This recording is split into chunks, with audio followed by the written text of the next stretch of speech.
Hai, jadi video ini aku akan nge-share pengalaman aku secara detail bagaimana step by step-nya aku naik pesawat pada saat aku hamil tua. Jadi aku sama suami aku itu kerja di Jakarta, kita berdua sama-sama kerja di Jakarta. Jadi karena ini anak pertama kita dan ini pengalaman aku hamil dan melahirkan yang pertama, aku pengen pada saat melahirkan itu selain didampingin suami, aku juga pengen didampingin oleh keluarga aku. Nah, jadi sebelumnya itu aku sudah pernah sempat cari-cari di YouTube, itu pengalaman tentang gimana sih naik pesawat pada saat hamil tua, apa aja yang persiapkan. Aku emang nemu beberapa, cuma aku belum dapat detail-detailnya banget yang aku pengenin. Nah, yang pertama yang harus kamu siapkan, tentunya kamu harus menyiapkan surat keterangan sehat dari dokter. Jadi, teman-teman yang pengen naik pesawat pada saat hamil tua, itu yang pertama dipersiapkan tentunya surat dokter. Jadi, tentunya kandungannya tidak ada bermasalah. Misalnya tidak hamil kembar, terus tidak ada kelainan pada janin, berat badan bayinya dan kitanya juga cukup. Pokoknya kita dalam keadaan sehat dan dokternya juga menyarankan untuk ngebolehin, maksudnya dokternya ngebolehin untuk kamu naik pesawat gitu. Jadi pada saat itu aku sempat gagal terbang. Jadi aku cerita ya, aku sempat gagal terbang 2 kali. Aku gagal terbang. Yang pertama karena emang surat-suratnya nggak lengkap. Jadi uh, aku sebutin nggak ya maskapainya apa ya. Jadi aku naik Garuda, Garuda Indonesia. Aku nggak tahu sekarang peraturannya udah berubah atau belum. Tapi tentunya teman-teman selain menyiapkan surat keterangan dokter, teman-teman juga harus banget dapat surat keterangan sehat dokter dari klinik Garuda.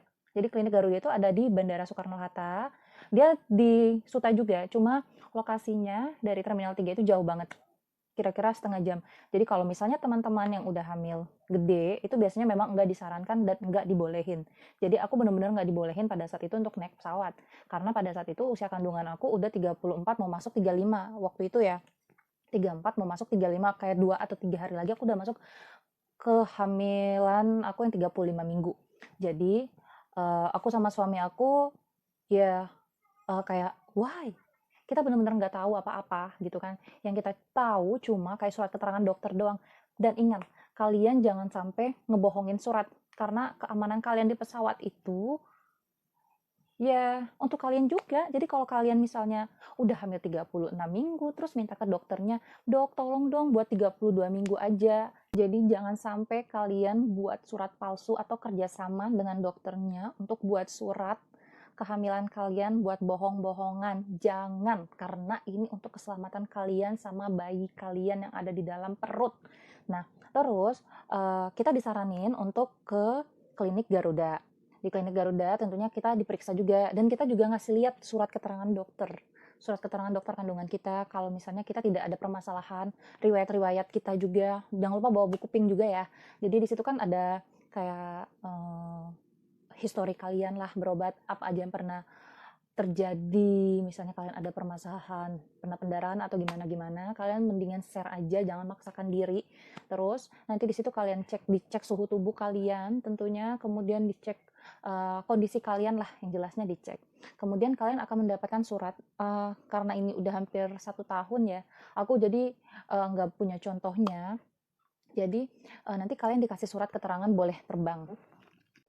Nah, jadi kalau misalnya kalian sudah dapat surat izin terbang dari dokter di klinik Garuda itu, kalian baru bisa terbang, guys. Di pesawat. Di pesawat itu, oh ya, aku saranin mending kalian kalau misalnya mau naik pesawat, cari yang di agak depan.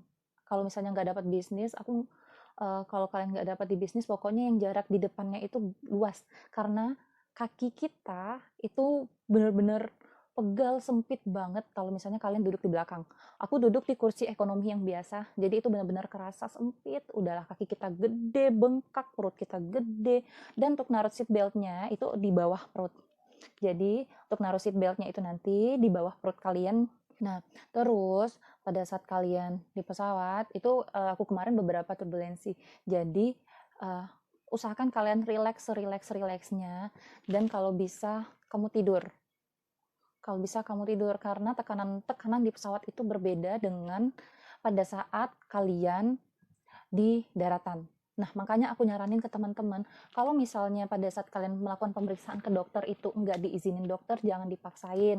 Atau kalau kalian misalnya memang mau pulang kampung itu pada saat usia 7 bulanan gitu. Kalian wajib didampingin ya. Soalnya kalau kalian pergi sendiri itu aku sangat tidak menyarankan. Jadi lebih baik kalian didampingin pada saat kalian melakukan penerbangan nanti. Terus kalian jangan lupa bawa bantal. Bantalnya dua, kalau aku saranin, satu untuk di punggung, kemudian satu lagi bisa untuk di leher ataupun untuk di pantat. Karena pada saat kalian di atas, kita kan nggak tahu ya turbulensi atau enggak. Terus pada saat landing nih, aku mau ceritain pada saat landing itu benar-benar duk duk duk duk duk banget. Jadi pada saat landing aku ngakalinnya biar nggak terlalu bergetar perutnya ya, agak sedikit diangkat pantatnya. Jadi tangan kalian itu pegangan di pegangan itu dan pantatnya agak sedikit diangkat. Jadi bantal satunya itu bisa kalian dudukin gitu. Dah, teman-teman, kayaknya itu aja ya share pengalaman aku kali ini. Jadi kalau nanti kalian teman-teman ada yang ingin ditanyain, boleh langsung komen di bawah. Oke, semoga bermanfaat.